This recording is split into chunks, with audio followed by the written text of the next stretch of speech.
dramatic incidents of change in motion might have sent them.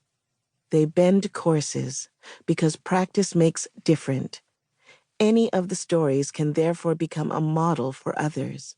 We know that people use elements and provocations from many aspects of life, material and symbolic, to make sense of specific challenges and to assemble impulses into patterns that help, short-term or longer, to bend our course through constellations of forces toward eventually becoming constellations ourselves. The rehearsals for living you hold in your hands helped me better to see what I've been trying to do with my lectures. Let me explain. While some of the episodes in Meanwhile are big and even noisy, they tend not to be spectacles of the type that, widespread, gripped so much planetary attention in the wake of George Floyd's murder in 2020. Those spectacles matter. We revolt because we cannot breathe, and people take to the streets in the effort to clear up the organized abandonment and organized violence that condense the weight of centuries.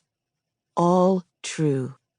And yet, because I've been nearsighted my entire life, I also think of spectacles as eyeglasses, lenses that sharpen focus onto small or blurry or distant details.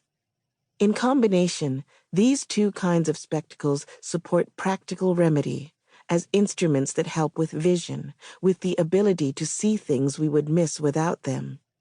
When I read Rehearsals for Living, spectacles in this double sense charted my course as I bent over the expansive meditations gracing every page. And there's a third spectacle I can see here.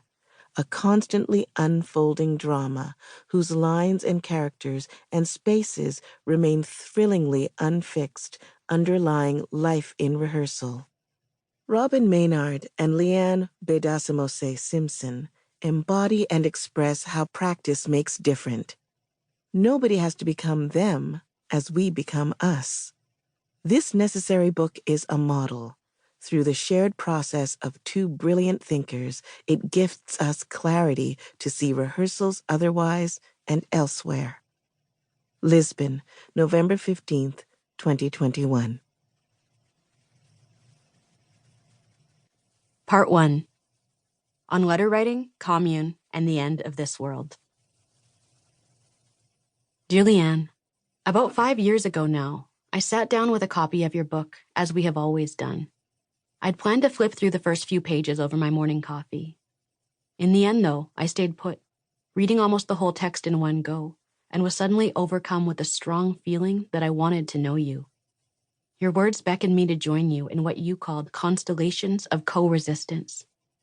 Constellations that affirmed life and world-making in a time of acute racial violence.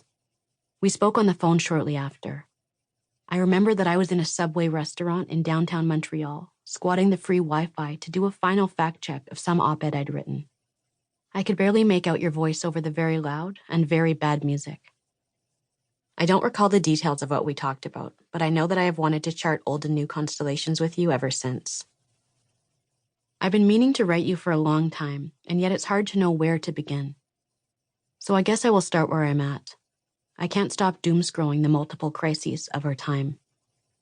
At this moment, I'm preoccupied and filled with dread by the reports of rising temperatures, the just about last chances regularly announced by climate scientists, the continually shelved fact that things must be drastically and immediately shifted if we are to avoid untold suffering. I'm preoccupied with what goes unwritten in so many reports, but what I know in my bones. Some communities' untold suffering will vastly exceed that experienced by others. Some communities have been facing untold suffering for multiple generations. I don't want to live in this preoccupation, in this dread that sometimes comes to visit me and threatens to immobilize. So I suppose this is me reaching out, simply, for a leveling of the grounds beneath my feet, for communion, to help transform the source of this dread into a place from which we can, instead, plot, conspire, dream, and attend to life otherwise. To attend to the celebration, the preservation of life, without eliding our own community's intimate proximity to death and loss. Talking and thinking with you has always helped me focus on the vitality